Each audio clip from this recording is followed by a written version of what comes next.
Hello everybody and welcome back to another timeline and final thoughts. It's funny because the last campaign we did, it was the shortest we'd ever done. This one's even shorter. This was literally a 2-day campaign. We did this 2 nights on the Twitch channel. We quote quote completed this campaign, if that's what we want to call it, completing it. And we did play as Naples. Naples was kind of like, why did we pick Naples? I don't know. I honestly, here's the funny thing, guys. I actually wanted to play an easy nation. So we picked Naples. A couple of things happened right out of the gate. I completely forgot, or didn't know, actually, rather just didn't know, that Naples has a truce with Aragon for 3 years. So I get in there, I'm like, oh great, Castile will accept, support independence. Great, we got Castile, there we go, we got France, we got Castile, boom, bada bing, here we go. And we have a truce with Aragon. We have a truce with Aragon. Which ends up, is it 3 years, 5 years? I can't even remember exactly, but it means we just have to like chill out for a while. It isn't until 1450 that we actually fight Aragon. And this, I think this is is this the only piece of land we ended up taking from Aragon? Oh, Aragon's actually allied with Ragusa. So we take Ragusa and we take a bit of Sardinia here. We're saving all of this because this is our cores, right? And because the CB that we use is like independence, we can't take back our cored land without paying basically the full price for it. So we're like, okay, let's leave the core stuff here, and we'll get that in a reconquest war in a few years. It'll be no big deal. No big deal. Of course, at this point, Aragon like immediately allies France. Aragon pretty much immediately allies France. We're buddy-buddy with the Papal State for the most part. And the Papal State decides to call us in to a war against Provence.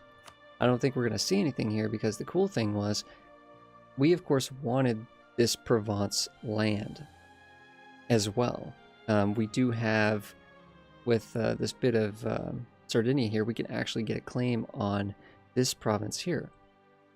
And when the Papal State just blindsides us, and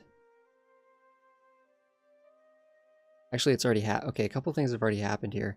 Wow, this is a short campaign, so that's why we're going to be pausing the timeline here. But basically, Provence, of course, at this point, a few years ago, owns Anjou. There's some weird things have happened actually up in the lowlands, but so when the Papal State goes off to siege this, Provence actually somehow desieges these bits here. I think the capital is actually in Anjou at the time, so I don't even know if Provence even has a fort. So what happens is Provence unsieges this, while Papal State is sitting over here. We come in and siege this, so basically we prevent the Papal State from actually taking the war goal during the war. They win the war, but they can't get anything that they have claims. They can't take any land. They're not allowed to take any land because we siege this down, so that prevents them from doing this. Very early on, we might actually need to go through the timeline and see actually when this exactly happens. But we have Milan.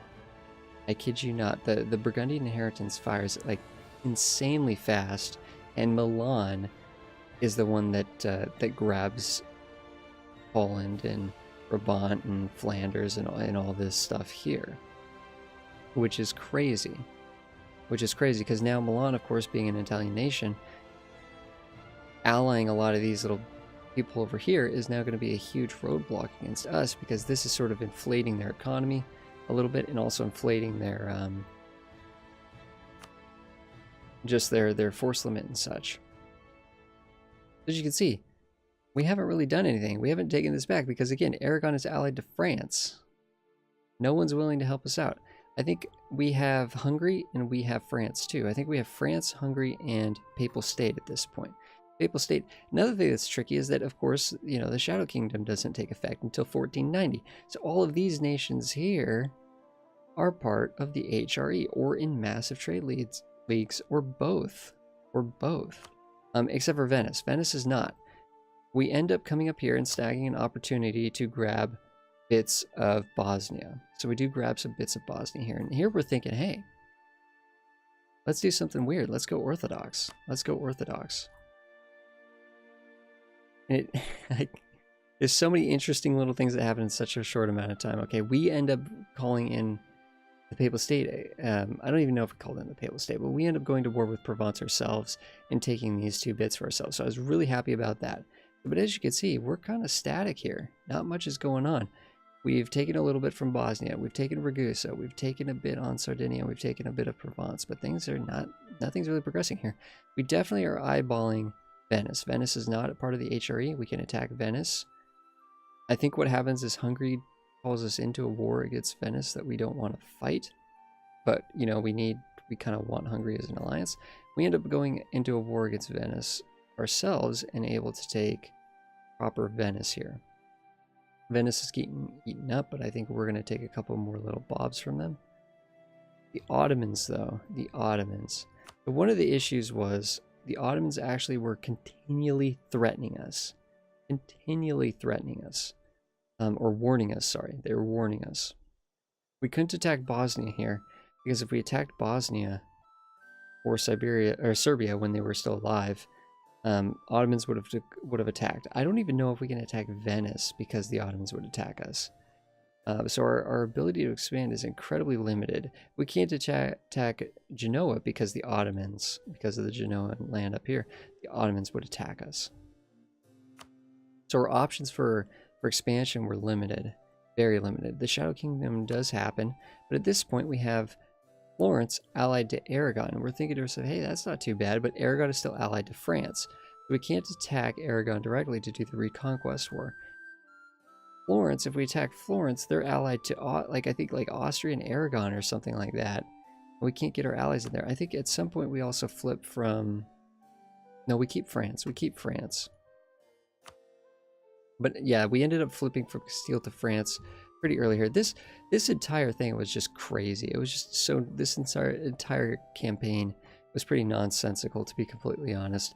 So what we're doing in this campaign, let's just think about what are we actually doing in this campaign. We are trying to become a great power, which is the achievement called More Than Pizza, as Naples just become a great power. Pretty simple. It sounded pretty simple. And the Ottomans are actually continually declaring, this is the result, the Ottomans taking all this land here is a result of the Ottomans actually declaring war on us. They declared war on us, I think, 2 or 3 times in a short time span, and they essentially won every single war. One of the wars we gave the Ottomans a bunch of land. Another war, I think we just gave them, like, we ended some alliances or truces or something like that. There is a point in this game, I kid you not, this was the final nail in the coffin when we just said we quit. There was a point in this game where the Ottomans declared on us. We were allied to Poland, who had a PU over Lithuania, who had a PU over Austria, okay? We were allied to Bohemia, and we were allied to France. France, Austria, Bohemia, Poland, Lithuania, great power Naples against the Ottomans. And we lost. Like, they destroyed us. Like, the Ottomans were so insane this game. It was like, it did not matter how many troops we had. Their troops were so efficient. So efficient. We could not win a single battle. It was bonkers. It was completely bonkers. Literally, the Ottomans were up here full sieging Bohemia, full sieging Poland. I kid you not, like literally Warsaw was getting sieged, and the Polish troops were like hiding over here in northern Germany. It was the weirdest thing in the world. Like, France couldn't get over here. Well, they could, but they didn't want to because they were scared. Like, these nations were terrified of the Ottomans, and so were we. And the Ottomans just kept declaring war on us. It was insane. We were either warned by the Ottomans, we couldn't do anything ourselves, or they were literally just declaring war on us. So we never even got our claims back here. Aragon is getting stronger because they're allied to France, and no one can attack Aragon because of their alliance network. Savoy is actually taking a bit out of France, which is weird, and Milan's actually taking this land, this Burgundian inheritance, and growing stronger. It's just like, we just can't do anything. Like, it was like, there was so much interesting bad luck, and one of the things that we had going for us that we thought was going to be really, really awesome is, oh, we're going to be Orthodox Naples. That's going to be so cool. Let's go talk about what happened to Orthodox Naples. Well, that was it. That was it. The campaign ended in 1525 here. So Orthodox Naples, right? Let's look at Orthodox Naples here. Look at how Orthodox. Look at how much Orthodox we had. So we spawned rebels here, right? We spawned rebels here 2 times. 2 times. Okay. The first time we had rebels, they siege this down, right? Orthodox, Orthodox, Orthodox. They teleport over to here. Orthodox, you know, they're sieging this a couple stuff down. The Ottomans declare on us. France marches its troops down and destroys the rebels. No more Orthodox Naples. We have some Orthodox provinces, but no more Orthodox Naples. And of course, all of these provinces get a recent unrest modifier because of the rebels, the zealot, Orthodox zealots actually getting their way, right? So we would have to wait another 10 years to try again. But here's the funny thing. The second time, though, we're like, okay, you know what? All this bad luck, at least the second time, we are going to become Orthodox Naples. Same thing. They rise up over here, siege, siege, siege. Come over here. They start sieging. This time they almost get pretty much all of Naples here. They pretty much get almost everything here.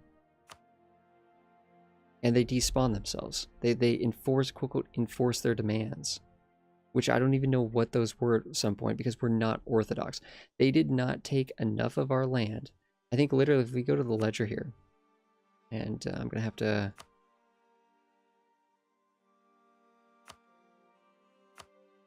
It's like a chart or something that we were looking at. I'm not even going to... Number of provinces, no. I'm going to be honest, I'm not going to remember how to figure this out. But basically, we have like 49% of our country. like 49% of our country is Orthodox, and we need it to be 51%. Okay, so we didn't get it again. So we would need to spawn them again in 10 years and try a third time to get over that bump to be able to be Orthodox Naples. So we have completely failed. I think did we even take religious? We took religious ideas anticipating for this change. And we never changed. We never changed. So it's just one sad thing after another. The Ottomans just bullying us constantly. I don't think I've ever been beat to death so many times by an AI in a single campaign than this run. This was just insane. This run was just absolutely insane. It was weird because it was like we couldn't do anything. Ultimately, it was just a run that we could not do anything. I felt so good to get this land here. I felt so good to get Ragusa. It was cool to sort of take on Venice.